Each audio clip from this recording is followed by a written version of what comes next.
ભક્ત ગોરા કુંભાર.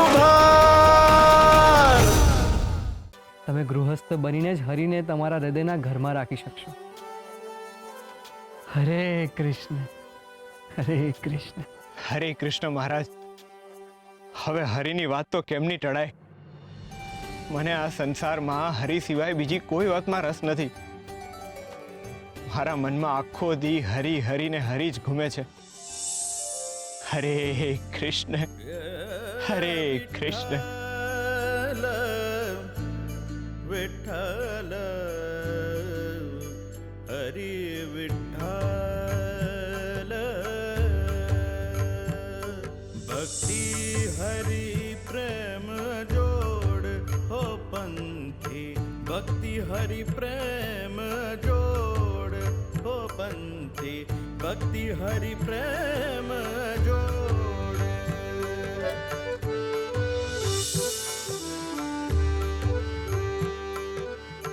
મુખ હરિ ગુણ ગાતા નવ થાકે. મુખ હરિ ગુણ વિઠ્ઠલ વિઠ્ઠલ રે હરિ.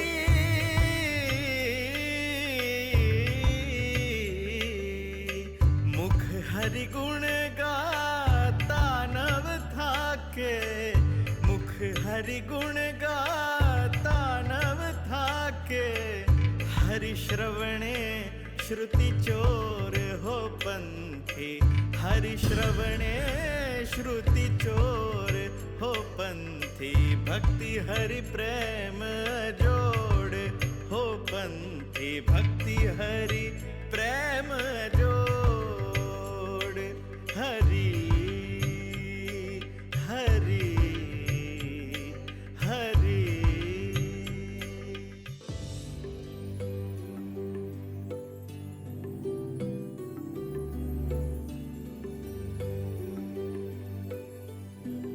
તું કોની વાત કરે તે વાલી? આ મેં મારે બોલાવતું તારે આને લંબા પણ થોડી વાર લાગશે. એના ગળે તે મારું ઘર કાતે એમ મારું ઘર બાતલાવા તું બેદ મેં લઈ આવતું.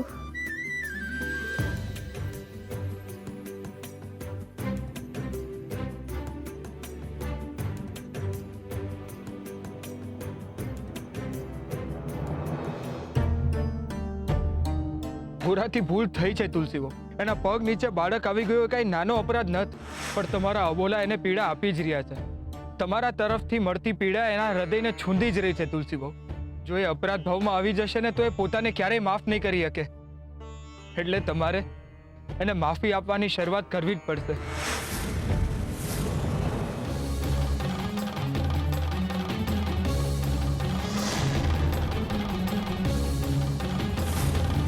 બાકી આતે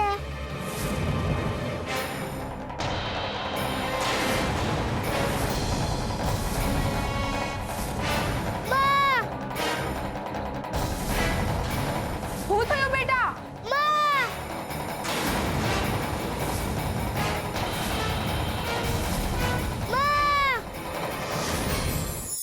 મમતા એક એવા વૃક્ષનું મૂળ છે જે ક્યારેય સુકાતું નથી.